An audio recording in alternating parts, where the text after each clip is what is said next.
Welcome बच्चों, शुरू करते हैं हमारी अगली क्लास। पढ़ रहे हैं चैप्टर लाइट और उसमें भी हम रिफ्रैक्शन ऑफ लाइट को अब शुरू कर चुके हैं। इससे प्रीवियस क्लास में आप लोगों को बताया था क्या बेसिक्स होते हैं रिफ्रैक्शन ऑफ लाइट के। इवन उसमें हमने लॉज ऑफ रिफ्रैक्शन देखा और ये भी देखा कि लाइट की बेंडिंग जो हो रही है इस बार वो चेंज इन मीडियम की वजह से है और उसमें टुवर्ड्स नॉर्मल और अवे नॉर्मल दोनों कॉन्सेप्ट आते हैं। रेयरर से डेंसर जाते हुए लाइट बेंड होती है टुवर्ड्स नॉर्मल और जब वो डेंसर से रेयरर जा रही है तो बेंड होती है अवे नॉर्मल। हम ये भी कॉन्सेप्ट पढ़ चुके हैं कि किस तरह से रेयरर और डेंसर को आइडेंटिफाई किया जाएगा। इजी टास्क है, ज्यादा मुश्किल नहीं होता। अब इसको थोड़ा सा और आगे बढ़ाते हैं। तो शुरू करेंगे एक बहुत ही इंपॉर्टेंट क्वेश्चन से। इस तरह का क्वेश्चन हमने रिफ्लेक्शन ऑफ लाइट में भी देखा था, जहां हमने पढ़ा था कि अगर ये रिफ्लेक्टिंग सरफेस है और आप इस पर नॉर्मल इंसिडेंस पर लाइट डालते हैं, यानी कि नॉर्मल की या तो ऊपर से डाल दीजिए या नॉर्मल के पैरेलल, तो एंगल ऑफ इंसिडेंस और एंगल ऑफ रिफ्लेक्शन को पूछा गया था। यहां भी केस ऐसा ही है, नॉर्मल इंसिडेंस ऑफ लाइट के लिए एंगल ऑफ इंसिडेंस और एंगल ऑफ रिफ्लेक्शन के बारे में पूछा जा रहा है। इस बार लाइट का ट्रांसमिशन होता है, ट्रांसपेरेंट मीडियम होगा। वहां जो हमने पढ़ा था वो ये पढ़ा था कि लाइट इस पाथ से आती है, एग्जैक्टली उसी पाथ में वापस लौट जाती है। तो एंगल ऑफ इंसिडेंस और एंगल ऑफ रिफ्लेक्शन दोनों 0 डिग्री थे। यहां देखते हैं क्या होना है।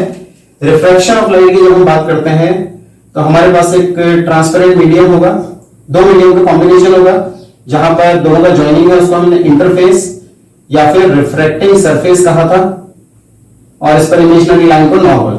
अब अगर आप इसमें नॉर्मल इंसिडेंस करवाते हैं किसी लाइट का, सपोज आपने 90 डिग्री पर फॉल करा दी है लाइट और अगर आप यहां पर देखो तो एंगल ऑफ इंसिडेंस आपको मिलेगा 0 डिग्री। तो कॉन्सेप्ट ये है कि ऐसे केस में लाइट सीधे आगे निकल जाती है बिना किसी डेविएशन के, एग्जैक्टली अपने स्ट्रेट पाथ को फॉलो करेगी और एंगल ऑफ रिफ्रैक्शन भी हमें देगी 0 डिग्री। कैसे होता है उसके लिए हम स्नेल्स रूल का यूज करते हैं। लॉज ऑफ रिफ्रैक्शन में देखा था, according to Snell's law, Snell's law के अकॉर्डिंगली हमारे पास कॉन्सेप्ट है, मान लेते हैं ये वाटर है और ये ग्लास है, जस्ट फॉर एग्जांपल। तो W म्यू जी कोई सर्टेन वैल्यू होगी इस फैक्टर की, इसका फॉर्मूला आता है sin i upon sin r। तो sin r को ऊपर लाकर अगर हम इंटरचेंज कर लेते हैं तो sin i की वैल्यू तो हमें पता चल चुकी है, इसमें 0 डिग्री है और नीचे आ रहा है W म्यू जी। तो sin 0 का आंसर 0 होता है, 0 डिवाइडेड बाय एनीथिंग इज 0 और sin फंक्शन के एंगल के लिए 0 आना तभी पॉसिबल है जब एंगल की वैल्यू 0 डिग्री हो। तो ये हमारा कॉन्सेप्ट आता है, यानी कि नॉर्मल इंसिडेंस के केस में light passes straight without any deviation. एक स्पेशल केस है, इंपॉर्टेंट पार्ट। स्पेशल केस क्या कहता है कि अगर नॉर्मल इंसिडेंस होता है किसी भी रिफ्रैक्टिंग सरफेस पर तो लाइट स्ट्रेट जाती है टुवर्ड्स या अवे नॉर्मल की सिचुएशन इसमें नहीं आएगी, यहां पर ये बिल्कुल स्ट्रेट पास होगी। आगे बहुत जगहों पर ये कॉन्सेप्ट यूज होगा तो इसको याद रखना है। अब इसको थोड़ा सा और आगे बढ़ाएं तो हमने जो फैक्टर पढ़ा था Snell's law, refractive index is equal to ratio of sine of angle of incidence to sine of angle of refraction. इसके बारे में भी एक दो क्वेश्चन है हमारे पास जिसके बारे में थोड़ा सा पढ़ लेते हैं। तो एक क्वेश्चन आ रहा है, what is refractive index.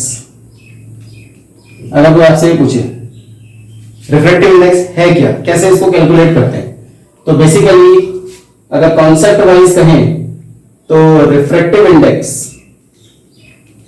Is a factor which determines अगर determines क्या determine कहें तो this determines optical density of a medium। ये मीडियम की ऑप्टिकल डेंसिटी बताता है, वो कितना रेयर कितना डेंसर है, उसके अकॉर्डिंगली ये वैल्यू के अकॉर्डिंगली ही डिसाइड होगा। बेसिकली अगर हम ऑप्टिकल डेंसिटी की बात करें तो optical density is proportional to refractive index. Refractive index की वैल्यू जितनी ज्यादा मीडियम उतना ज्यादा डेंसर, रिफ्रैक्टिव इंडेक्स की वैल्यू जितनी कम मीडियम उतना ही कम डेंसर, यानी कि वो रेयर की कैटेगरी में होगा। इसको डिफाइन करने का एक और तरीका है हमारे पास कि मान लेते हैं ये एयर, ये वाटर और ये ग्लास, रेयर से डेंसर का केस है। नॉर्मल लाइट रे का अगर आपने एंगल पर फॉल कराया तो हमें मालूम है यहां से ये सीधा जाना चाहती थी but it bends towards normal. और ये बेंडिंग क्यों है, क्या कॉज आता है यहाँ पर, कॉज है लाइट जब एक मीडियम से दूसरे मीडियम में जाती है तो अपनी स्पीड में चेंज ऑब्जर्व करती है। यहाँ चेंज आता है, यहाँ पर जो स्पीड है मान लेते हैं v1 है, यहाँ जो स्पीड आ रही है वो v2 है।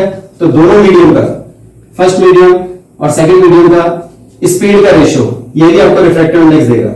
It is ratio of speed of light in first medium to that in second medium. Means अगर लाइट 1 से 2 जा रही है, 1 से 2 जा रही है, तो इसको हम लिखते हैं 1/2। पढ़ने का तरीका आपको बताया था, refractive index of 2 with respect to 1, और ये रेशियो हो जाता है speed of light in first medium divided by speed of light in second medium. तो आप अगर रेशियो लेंगे तो ये v1/v2 आएगा, 1/2। इंपॉर्टेंट सेगमेंट है। इसी में एक और फैक्टर आता है हमारे पास, एक क्वेश्चन आप कह सकते हैं, ये तो हुआ जनरल रिफ्रैक्टिव इंडेक्स। एक स्पेशल रिफ्रैक्टिव इंडेक्स है हमारे पास, what is absolute refractive index. अगर किसी से एब्सोल्यूट रिफ्रैक्टिव इंडेक्स पूछा गया तो ध्यान रखेंगे, करने का तरीका वही है, speed of light in one medium to another medium, but जो पहला मीडियम होगा वो स्पेसिफिक होगा, वो होगा एयर। अगर वो एयर है और नीचे कोई भी मीडियम आ रहा है तो उस मीडियम के लिए refractive index with respect to air absolute refractive index कहलाता है।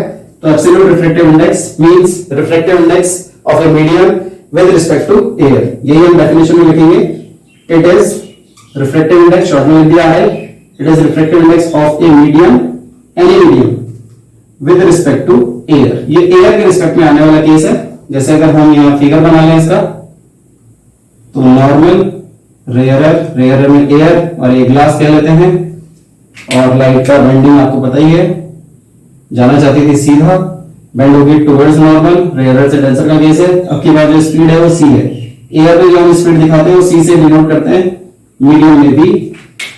तो डेफिनेशन हो गई है, इसमें डेफिनेशन लिखेंगे तो it is ratio of speed of light in air to that in medium. वो कोई भी मीडियम हो सकता है, और ये अंडरस्टूड है कि म्यू जब लिख रहे हैं तो जी के लिए होगा, विद रिस्पेक्ट टू एयर होगा।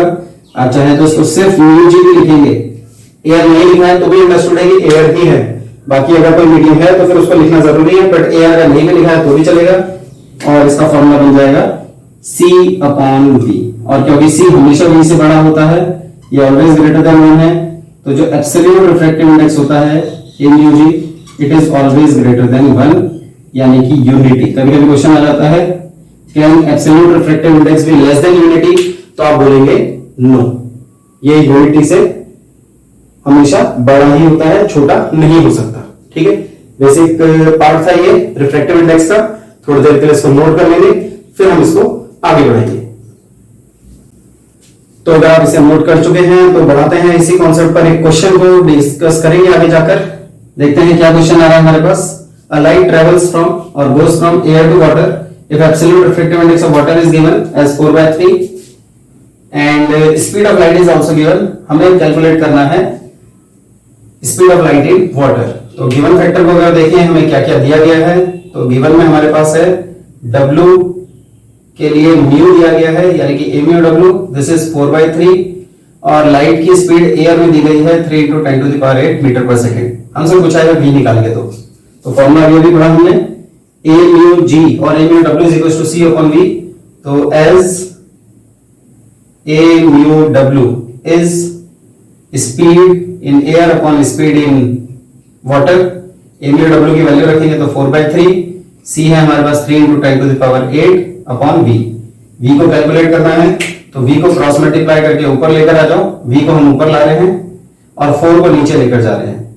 4 नीचे चला गया, 3 ऊपर आया है, एक 3 पहले से था, तो 3 × 10⁸, 339/4 × 10⁸ मीटर पर सेकंड हमारा आंसर हो गया। अगर आप डिवाइड करना चाहते हैं तो 4 to 8 10 बच जाएगा, 4 to 8 and 4 5 20 2.25 × 10⁸ मीटर पर सेकंड।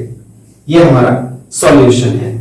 ठीक, सिंपल क्वेश्चन है। MUW C/V फॉर्मूला में वैल्यू रखी है और मैथमेटिकल एंजॉयमेंट किया है, सिंपल कैलकुलेशन के साथ हो गया।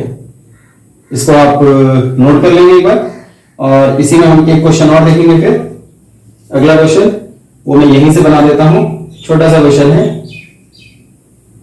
क्वेश्चन यहां से बन जाएगा, क्या बन जाएगा, a light goes from air to, इस बार हम इसको वाटर की जगह कर देते हैं ग्लास।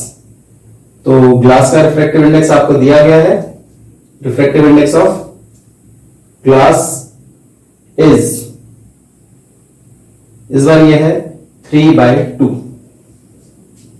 तो find speed of light in, obviously water की जगह ग्लास आ जाएगा। Given that speed of light in air is 3 × 10⁸ metre per second. तो मुझे लगता है आप लोग इसको इजीली अब कर जाएंगे। यहाँ एम डब्ल्यू की जगह एम जी आएगा, C/V, V की वैल्यू निकालनी है, ये 4/3 की जगह 3/2 हो जाएगा, और सिंपल कैलकुलेशन करके सॉल्यूशन करना है। तो ये आपके लिए ऐसा प्रैक्टिस कर देते हैं, आपके लिए होमवर्क फॉर्म में हो गया है।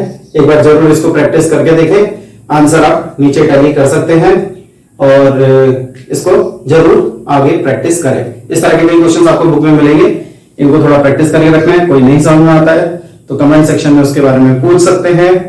और ये हमारा अगला इंट्रोडक्टरी पार्ट हो चुका है रिफ्रैक्शन ऑफ लाइट का। इसके बाद अब हम रिफ्रैक्शन ऑफ लाइट जो सीख चुके हैं उसकी एप्लीकेशंस देखेंगे, कहां कहां वो यूज हो रहा है, किस तरह से उससे हम रिलेशंस डिराइव कर रहे हैं, और फिर हम जाएंगे रिफ्रैक्शन थ्रू स्फेरिकल सर्फेसेस पर। वो सब आगे जाकर, फिलहाल के लिए आज की क्लास में इतना ही कर रहे हैं, बाकी हम इसको कंटिन्यू करेंगे अगली क्लास में।